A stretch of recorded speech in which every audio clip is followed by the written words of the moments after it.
Hello dear children, a very good morning to all of you. Dear students, today again we will detect one acidic and one basic radical in the given sample. Okay, so our today's sample is this, and in this sample we have to detect acidic and basic radical. So for the detection of basic radical, as I told you in the last video, that we will start our practical from zero group. Okay, so let's start the practical. So for the detection of zero group, we know that we have to take a small quantity of salt, then we have to make solution with the distilled water.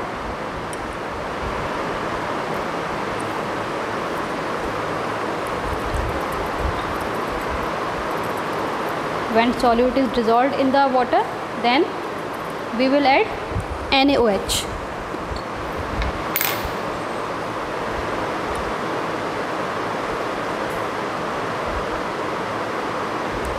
After the addition of NaOH, we will observe the smell. As I am not getting the smell like ammonia, so it shows that zero group is absent in the given sample. Okay, so since zero group is absent, then we have to move towards the next group, that is first group.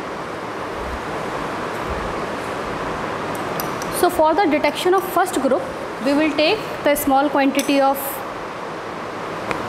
given salt again in the clean test tube, and again we have to make the solution with distilled water.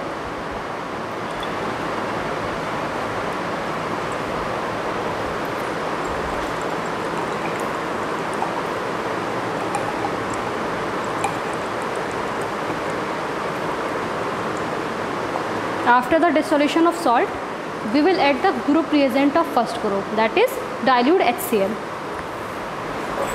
So we will add the dilute HCl drop wise here.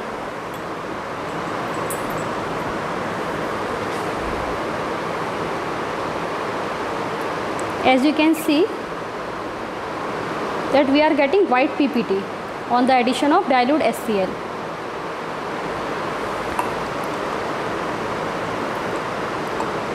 We have to add more HCl for the complete precipitation.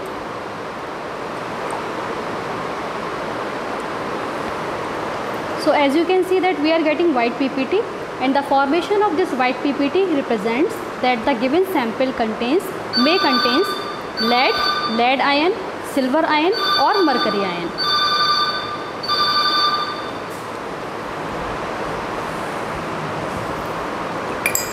So first of all, I will detect the lead ion. Okay, so for the detection of lead, I will divide this solution in two parts.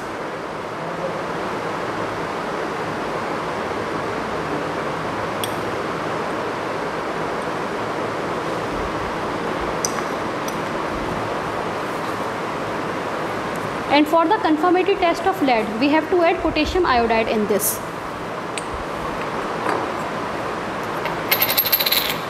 If you will get white PPT on the addition of potassium iodide, it represents the conformation of lead ion. As we are getting white PPT, means the ion, the given sample contains the lead ion. Okay. You can do one more conformity test with the remaining part.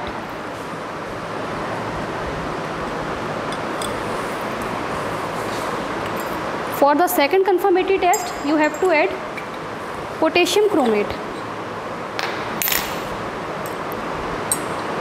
and in this case also you will get the yellow PPT. As we are getting yellow PPT again, means it confirms the presence of lead ion in the given sample. Okay, so now we got the cation, which is lead ion. Okay, now for the detection of anion, again we will start from the first group. Okay, so for the detection of first group, take the small quantity of given sample, will make the solution with distilled water.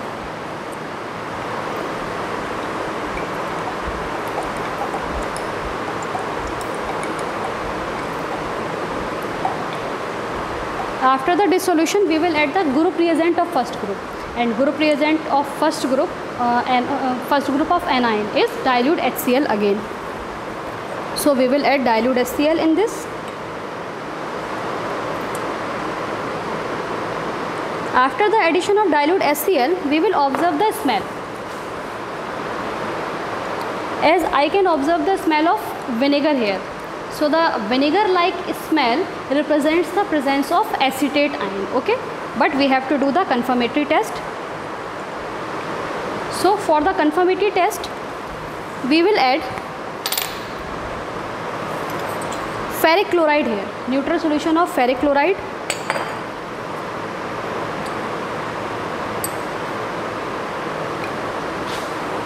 When we add ferric chloride in the solution,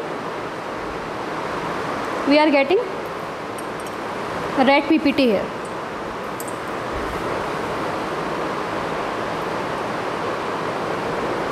Okay, so this the formation of this red PPT gives the confirmation of acetate ion in the given sample. Okay, so in this way we got the two ions. One is cation, that is lead ion, and one is anion, that is acetate ion. Both are from the first group. Okay, thank you.